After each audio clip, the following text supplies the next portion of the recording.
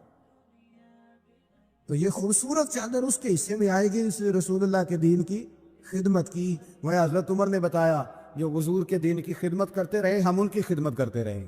حضرت فاروق اعظم رضی اللہ تعالیٰ نے چھوٹی چھوٹی باتوں پہ توجہ کی, اور آپ نے ایک اصول بنایا. ایک اصول آپ کو یہ مل جائے گا, ابن جوزی علیہ رحمہ نے اس کو لکھا. حضرت عمر فرمایا کرتے تھے کہ حکومت چونکہ میری ہے تو ذمہ داری بھی, یہ نہیں فرماتے تھے کہ اداروں سے پوچھوں گا, متعلقہ آدمی سے پوچھوں گا, یہ نہیں فرماتے تھے.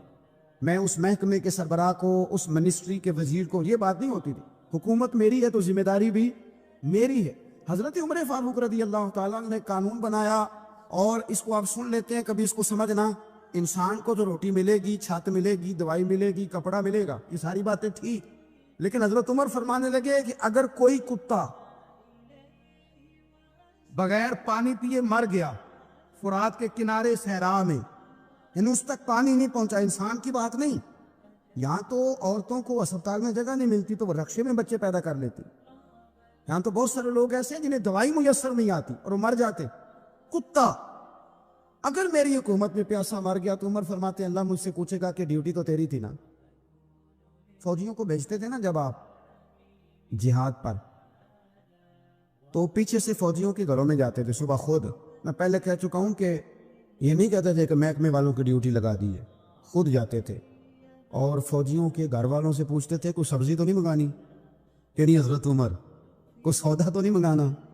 تو وہ خواتین کہتی کہ ہاں زیتون لانے والا ہے, پنیر لانے والی ہے, گھی لانے والا ہے, ستوں کی ضرورت ہے. تو فاروق اعظم نے لسٹ پکڑی ہے, تو بازار میں آتے تو شور مچ جاتا امیر المومنین آئے. لوگ پوچھتے آپ کیسے آئے؟ فرمانے لگے وہ فوجیوں کے گھروں میں سودا پہنچانا. ایک دفعہ قحط بھی پڑا تھا حضرت عمر کے دور میں, عام الرمادہ اس کو کہتے, 8-9 مہینے بارش نہیں ہوئی تھی. حضرت عمر فاروق نہ شروع سے زیتون استعمال نہیں کرتے تھے. کچھ بندے کچھ چیزیں نہیں نہ کھا سکتے, ان کا مزاج نہیں ہوتا. میرا بھائی ہے گوشت نہیں کھاتا, میرا ایک بیٹا ہے سوائے گوشت کے کوئی شے نہیں کھاتا. اب یہ فرق ہے, کوئی کچھ کھاتا ہے اور کوئی کچھ کھاتا ہے. اب اس کا کیا کیا جائے؟ اپنا اپنا لوگوں کا مزاج ہے. ہمارے سامنے بہت سارے بندے, بہت ساری چیزیں اللہ کے فضل سے ناپسند کوئی شے نہیں, لیکن کچھ چیزیں انسان کی طبیعت پر سوٹ نہیں کرتی, اس سے وہ نہیں کھائی جاتی.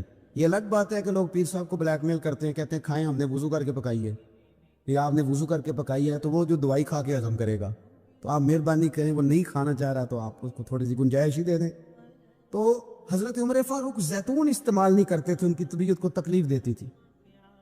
اب قحط کا زمانہ ہے, آپ کا مزاج تھا گھی کے ساتھ, سالن پکتا تو کھاتے. تو قحط پڑا نا تو گھی بہت مہنگا تھا اور زیتون سستا تھا. تو حضرت عمر نے کہا سارے زیتون ہی کھائیں گے. گھر آ کے اپنی بیوی سے کہا کہ آج کے بعد ہنڈیا زیتون میں پکے گی.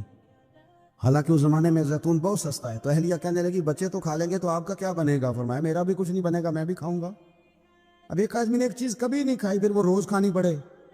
4-5 دن بیت گئے تو پیٹ سے گڑ گڑ کی آوازیں آنے لگی, اس نے پیٹ خراب کر دیا. تو حضرت عمر امیر المومنین اپنے پیٹ سے باتیں کر رہے ہیں, فرمانے لگے جتنا مرضی شور کر, اپنے پیٹ سے کہتے ہیں شور جتنا مرضی کر, گھی تجھے اسی دن ملے گا جس دن میرے نبی کی ساری امت گھی کھانے لگ جائے گی. کار شور جتنا مرضی تو نے کرنا ہے, یہ اسی دن ملے گا جس دن حالات نارمل ہو جائیں. ابھی کہتے ہیں ابھی تجھے گھی مل سکتا, حالات نارمل ہوں گے تو ملے گا, کار شور جتنا تو نے کرنا. میرے بھائی یہاں تو لاک ڈاؤن ہوا, حالات بدلے, بڑی لوگوں کو پریشانی ہوئی. چاہیے تو یہ تھا نا کہ وزیر کے پاس جو 3 گاڑیاں پروٹوکول کی ہیں وہ 3 ہی دے دیتے, ایک رکھ لیتے جس میں سفر کرتے ہیں. لیکن ہمارے یہاں نا لوگ غریبوں کا درد بیان کرتے ہیں لیکن اس کا عملی اظہار. قحط کے دنوں میں آپ کا بیٹا تربوز کھا رہا تھا تو سیدنا فاروق اعظم نے پکڑ کے اس کے گردن پر ایک چپت مار دی. فرمانے لگے تو کتنا عجیب آدمی ہے کہ لوگ قحط میں پڑے ہوئے ہیں, تو تربوز کھا رہا, خبردار جب تک سب لوگوں کو چیزیں نہیں مل جاتی اتنی دیر تک تمہیں یہ کھانے کی اجازت نہیں ہے۔ پھر حضرت عمر رضی اللہ تعالیٰ عنہ کے زمانے میں اس قحط کے دور میں بارش نہیں ہوتی، حضرت بلال بن حارث المزنی، یہ صحابی ہے، مصنف ابن ابی شیبہ میں موجود ہے، یہ ختم کیسے ہوئی، قحط ختم کیسے؟ وہ گئے جا کے نا حضور کے روضے پہ حاضر ہوئے، حضور بارش نہیں ہو رہی، مہربانی کریں۔ کہتے میں وہیں سو گیا، مجھے حضور خواب میں ملے اور فرمایا عمر کو میرا سلام کہنا اور اسے کہنا تو فکر نہ کر، رب بارش عطا کرے گا۔ تو بارش ہوئی حضور کے روضہ نور پہ جانے کی برکت سے۔ اللہ کرے امت کے لیے روضے کے دروازے ہمیشہ کھلے رہے، کبھی بند نہ ہو، وہاں سے تو کرم ملتا ہے۔ تو جو آج حضرت عمر کے بارے میں ساری گفتگو ہے، ایک پہلو میں آپ کے سامنے رکھنا چاہتا ہوں کہ احساس ذمہ داری، لوگوں کے ساتھ ان کا رویہ۔ ایک قحط کے زمانے میں دور سے کچھ لوگ آ گئے کہ چلو باہر قحط ہے تو مدینے چلتے، انہوں نے آ کے باہر ڈیرا لگا لیا۔ حضرت عمر کو پتہ چلا کچھ مسافر بھی آ گئے، تو آپ نے کھانے پینے کا سامان اٹھایا، پشت پہ رکھا، کندھے پہ تو جا رہے ہیں۔ جناب ابو ہریرہ فرماتے ہیں عمر بھی تھے، ان کے خادم بھی تھے، میں نے پوچھ لیا کہاں جا رہے ہو؟ تو کہنے لگے پیچھے مڑ کے ابو ہریرہ ہے؟ میں نے کہا جی۔ کہنے لگے ادھر آ یار، میں تھک گیا ہوں، تھوڑا سا سامان تو بھی اٹھا، چل میرے ساتھ۔ کہتے میں نے تو پوچھ لیا تھا، میں بھی قابو آ گیا۔ وہ سامان اٹھایا، جہاں قافلہ ٹھہرا تھا وہاں گئے، اور جا کر کے نا حضرت عمر نے مجھے کہا لاؤ لکڑیاں۔ کہتے ہم لکڑیاں اکٹھی کر کے لائے تو عمر نے خود آگ جلائی، پھر فاروق اعظم نے خود کھانا پکایا، اور فرمایا جب وہ مہمان روٹی کھا رہے تھے تو عمر رو رہے تھے۔ ہم نے کہا حضور روتے کیوں ہیں؟ فرمانے لگے جب رب کے بھوکے بندے روٹی کھا لیتے ہیں تو اللہ راضی بڑا ہوتا ہے۔ تو سوچتا ہوں مجھ چھوٹے آدمی کو رب کریم نے کتنا اعزاز دیا ہے کہ میری وجہ سے آج ان بھوکوں نے کھانا کھایا۔ میرے عزیزو، جناب فاروق اعظم نے ہمیں یہ درس دیا کہ احساس ذمہ داری زندگی میں پیدا کریں۔ حضرت حذیفہ بن یمان ایک صحابی تھے، میرے نبی کریم علیہ السلام نا ان سے راز کی باتیں کرتے تھے۔ ہر بندے کا عزمہ ٹھیک نہیں ہوتا، سب سے راز کی بات نہیں کرنی چاہیے۔ حضرت حذیفہ بن یمان کہتے ہیں حضور راز کی باتیں بتاتے۔ مدینہ منورہ میں جو منافقین تھے ان کی لسٹ بھی نبی پاک نے حضرت حذیفہ بن یمان کو دی تھی۔ جب کوئی مشکوک آدمی مر جاتا نا تو صحابہ کہتے ہیں ہم دیکھتے اگر حضرت حذیفہ نے جنازہ پڑھا تو ہم بھی جنازہ پڑھ لیتے۔ نبی پاک نے بھی کچھ جنازے نہیں پڑھے، ترمذی میں ہے، فرمایا عثمان سے جو بغض رکھے اس کا جنازہ نہیں پڑھیں گے۔ حضرت حذیفہ بن یمان اگر جنازہ پڑھتے تو لوگ پڑھتے، وہ نہ پڑھتے تو لوگ جنازہ نہ پڑھتے۔ حضرت حذیفہ بن یمان کہتے ہیں جناب عمر فاروق کی خلافت کے آخری ایام تھے، کچھ دنوں کے بعد وہ شہید ہو گئے۔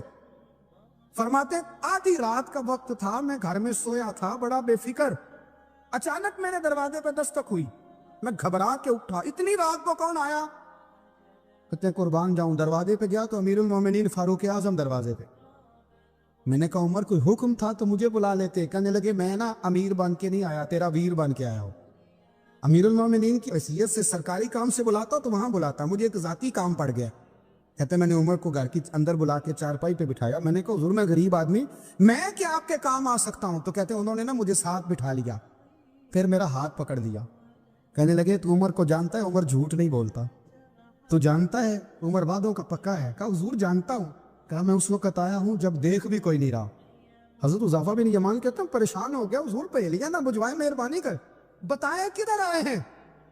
تو حضرت عمر فاروق فرمانے لگے 62 سال کا ہو گیا ہوں، 63 میں چل رہا ہے، داڑھی سفید ہو گئی ہے، پھل پک گیا، اٹھ فریدہ ستیا، داڑھی آ گئی کور، اگا نیڑے آ گئی، پیچھا رہ گئی دور، اب نہ اب قبر اشر کا معاملہ صاف نظر آنے لگا ہے۔ کہا حضور مجھ سے کیا چاہتے ہیں؟ حضرت عمر رو پڑے، کہنے لگے آج میں عشاء کے بعد نکلا ہوں تو نبی پاک کے صحابہ مجھے نیک کہہ رہے تھے، پھر میں نے بچوں کی ماں سے اور بچوں سے بھی پوچھا ہے، وہ بھی مجھ سے راضی ہیں، پر حذیفہ تیرے ساتھ نبی پاک راز کی باتیں کرتے تھے، سچ بتا کہیں عمر کا نام منافقوں میں شامل تو نہیں؟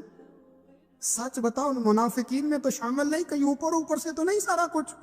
حضرت حذیفہ بن یمان کہتے ہیں میں باپ کے مرنے پہ اتنا نہیں رویا جتنا عمر کے سوال پہ رویا۔ میں قدموں میں بیٹھ گیا، میں نے کہا نہیں عمر یہ تو میں نے نہیں سنا، لیکن یہ میں نے نبی پاک سے ضرور سنا ہے کہ میرے بعد اگر کوئی نبی ہوتا تو عمر ابن خطاب ہوتا۔ یہ میں نے اپنے کانوں سے سنا ہے کہ عمر جس گلی سے گزرے شیطان راستہ بدل جاتا ہے۔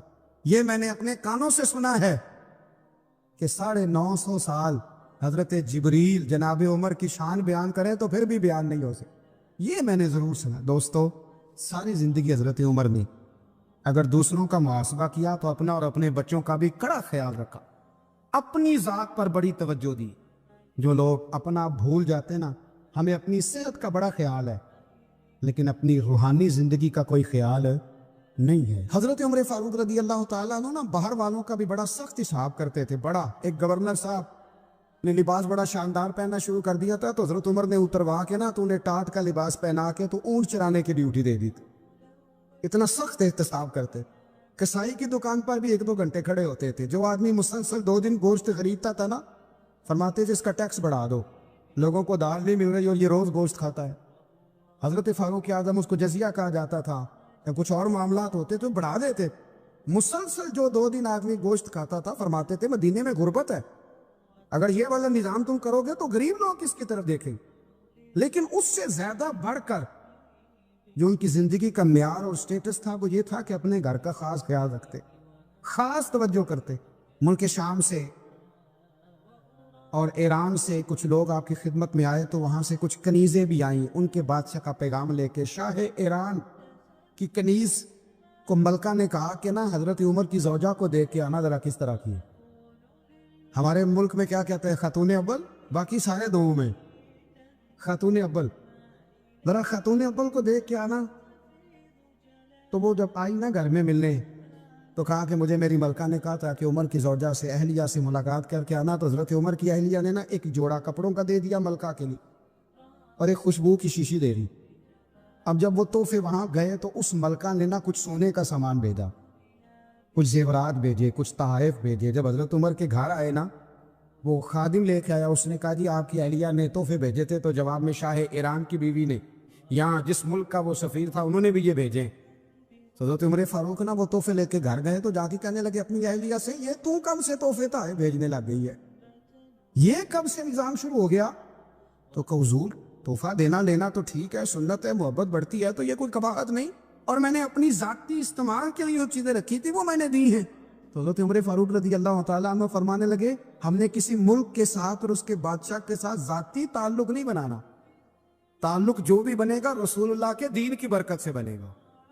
ذاتی رشتے نہیں ہم نے قائم کرنے. ذاتی آپ کے ملک کی جو ایئر لائن جس کا ہر سال خسارے کا ڈنڈورا پیٹا جاتا ہے نا، وہ ہمارے بادشاہ صاحب و صدر صاحب اگر غیر ملکیوں کو گھوڑا کبھی بھیجنا ہو نا، گھوڑا، تو پورا ایک جہاز گھوڑا لے کے تحفے میں جاتا ہے. پورا جہاز غریب قوم کا یہ سرمایہ، اور قوم بڑی بادشاہ ہے، لائنوں میں لا کے ووٹ دیتی ہے. 2 کام ہمیشہ لائن میں لا کے کرنے، ایک بل لائن میں لا کے جمع کرانا ہے اور ایک ووٹ لائن میں لا کے، تاکہ پھر پورے 5 سال لائن میں ہی لگے رہے. مرضی سے آپ ووٹ دینا، پر جو بات درست ہے اس کو سنو. حضرت عمر فاروق رضی اللہ تعالیٰ عنہ نے اپنی اہلیہ سے پوچھا کتنے کا تھا وہ تیرا جوڑا اور خوشبو کی شیشی؟ لگا 3 دینار کی. فرمایا یہ 3 دینار تیرے اور باقی جو تحفے آئے ہیں وہ تو خود کہہ، چونکہ اس نے تیرے نام بھیجے ہیں. تو کہہ کہ میں مالک غنیمت میں دیتی ہے، تو کہہ میں مسلمانوں کو کہہ. تو زوجہ ہنس پڑی، کہنے لگی میں نام ہی کہوں تو مجھے کہنا تو پڑے گا ہی، کہنا تو میں نے ہے ہی، کیونکہ سامنے عمر فاروق ہے، لہذا فرمایا کہہ دیتی ہوں میں نے دیا خزانے کو. حضرت عمر نے جمع کرا لیا. میں یہ کیا بات ہوں، میرے گھر والے جو مرضی کریں، ان کا معیار زندگی جس طرح کا مرضی ہو. اور حضرت عمر ایک جملہ کہا کرتے تھے، اللہ کرے کہ یہ باتیں اس دور حاضر میں ہماری سمجھ میں آئیں. حضرت عمر فاروق رضی اللہ تعالیٰ عنہ اپنے بچوں کو فرمایا کرتے تھے کہ بہت آدمی کو بھوک لگی ہو نا، اور پھر اس کی پسند کا کھانا پکا ہو، اتنے شوق سے وہ اس کھانے کو دیکھتا ہے نا، فرمایا اس طرح پوری قوم اپنے بادشاہوں کے خاندان کو دیکھتی ہے، اس تیزی کے ساتھ دیکھتے ہیں کہ ان کے گھر میں کیا ہو رہا، ان کا معیار زندگی کیا ہے، ان کا سٹیٹس کیا ہے. آپ کے بچے دونوں کاروبار کے لیے مصر گئے، ایک بہت بڑا قافلہ گیا مدینے سے مصر تجارت کے لیے. تو یہ گئے تجارت کے لیے، تو حضرت عبداللہ ابن عمر، حضرت عبید اللہ ابن عمر، حضرت عمر کے دونوں بیٹے گئے. جناب عمر فاروق کے بچے جب وہاں پہنچے تو مصر کے گورنر نے نا لوگوں کو تعارف کرایا کہ یہ عمر فاروق کے بیٹے ہیں. ایک چھوٹی سی بات کر دوں، یہ چودھری کے بیٹے کو کون بتاتا ہے کہ تو چودھری کا بیٹا ہے؟ باہر والے بتاتے ہیں، گھر والے. اور سیٹھ صاحب کے بیٹے کو کون بتاتا ہے کہ تو سیٹھ صاحب کا بیٹا ہے؟ اور مالک کو کون بتاتا ہے کہ تو مالک کا بیٹا ہے اور یہ کرایہ دار ہے؟ یہ کون بتاتا ہے؟ یہ سوچ ہم دیتے ہیں بچوں. چودھری اور کمی کی سوچ، امیر اور غریب کی سوچ، مالک اور کرایہ دار کی سوچ، گھر کے مالک کی اور کام کرنے والے کی سوچ، یہ ہم دیتے ہیں. یاد رکھنا، یہ ہم دیتے ہیں، یہ ہمارا مزاج ہے، یہ باہر سے نہیں آتی. تو کوئی شہزادہ ہے، تو سیٹھ ہے، تو نواب ہے، یہ سوچ باہر سے نہیں آتی. یہ اماں سوچ دیتی ہے، اماں، یہ ابا سوچ دیتا ہے. اور پھر جب تباہی اترتی ہے تو اس کے ذمہ دار بھی باہر والے نہیں ہوتے، گھر والے ہوتے ہیں. گھر والے. ہمارے بچوں کی طبیعتوں پر زیادہ نقش باہر والوں کا نہیں ہوتا، گھر والوں کا ہوتا ہے. یاد رکھیے گا. حضرت عمر فاروق رضی اللہ، بچے ہیں، شہزادے ہیں، وہ کاروبار کرنے گئے اور وہاں بتایا گورنر صاحب نے کہ یہ فاروق اعظم کے بچے امیر المومنین کے. لوگوں نے ان سے زیادہ مال خریدا، تجارت میں زیادہ نفع ہوا. ظاہر ہے کہ وہ آپ کے جو اللہ خیر کرے حکمران ہیں، ان کے کاروبار کتنے ملکوں میں ہیں، کس بنیاد پر ہے؟ وہ صرف اس بنیاد پر کہ وہ حکمران رہے، ان کے لیے آسان تھا بڑے لوگوں سے تعلقات بنانا. حضرت عمر فاروق رضی اللہ تعالیٰ عنہ کے بچے ڈھیروں مال کما کے جب واپس آئے نا، تو حضرت عمر سے آ کے بچوں نے بطور محبت کا، ابا جی اللہ نے بڑا ہی فضل کیا، بڑا مال کمایا الحمدللہ، یہ دیکھے کتنا نوازا ہے. تو حضرت عمر کہنے لگے سارے قافلے نے اتنا ہی کمایا ہے، سارے قافلے نے اتنا ہی کمایا ہے؟ تو حضور نہیں، سارے قافلے نے اتنا نہیں کمایا، سب کو اتنا نہیں ملا. وہ تو وہاں گورنر صاحب نے لوگوں کو تعارف کرایا تھا کہ یہ عمر کے بچے ہیں، تو لوگوں نے پھر ہم سے بڑا ہی خریدا. تو حضرت عمر فرمانے لگے ٹھیک ہو گیا، میں بات سمجھ گیا. اس طرح کرو، جو تمہاری اصل زر تھی نا، جو راز تھی، وہ رکھ لو اور باقی سارا مال مال خزانہ میں جمع کرا دو. اس لیے کہ یہ تم نے تجارت نہیں کی، یہ تم نے اپنے باپ کا نام بیچا ہے، یہ تم نے امیر المومنین کے بیٹے ہونے کا فائدہ اٹھایا ہے. ہم نے بہت سارے کام اس لیے خراب کیے کہ ہم سست ہو گئے، ہم نے وہ ذمہ داری کسی اور کی لگا دی. ہم نے ساری زندگی پروٹوکول تلاش کیا، عزت تلاش کی. ہم نے لوگوں کو شیشے میں اتارنے کا طریقہ سیکھا. اس نے بے سکونی بھی پیدا کی معاشرے کے اندر، ہمیں بھی تکلیف میں رکھا، دوسروں کو بھی تکلیف میں رکھا. اگر مخدوم بنو گے، خدمت کرانے کا مزاج بناؤ گے تو ساری زندگی تکلیف میں رہو گے. اور اگر خادم بن جاؤ گے تو پھر تو ذہن بن جائے گا کہ میں نے کھلاتے ہی رہنا. حضرت عمر فاروق نے بتایا لوگوں کو کہ قوم کا سربراہ قوم کا خادم ہوتا ہے. انہوں نے خدمت کر کے لوگوں کو بتایا کہ اس طرح کر کے اگر اپنی زندگی کو ترتیب دو گے نا، پھر تمہارے لیے جینا آسان ہو جائے گا. اور کسی بڑے آدمی کا طریقہ بھی یہی ہوتا ہے کہ وہ اس طرح کے طریقے اپنائے کہ ذوق بڑھے. حضرت عمر کو لوگ کام کرتے ہوئے دیکھتے تھے تو ان کا ذوق بڑھتا تھا، ان کا بھی دل کرتا تھا. وہ کہا تھا نا اقبال نے، وہی ہے تیرے زمانے کا امام برحق، جو تجھے حاضر و موجود سے بیزار کرے اور موت کی شکل میں دکھلا کے تجھے جلوہ یار، زندگی تیرے لیے اور بھی دشوار کرے، مشکل کر دے تیرے لیے جینا. وہی ہے تیرے زمانے کا امام برحق. تو حضرت فاروق اعظم کے اس کردار کو سمجھے. دعا ہے اللہ تعالی ہمیں ان کے نقش قدم چلنے کی توفیق عطا فرمائے.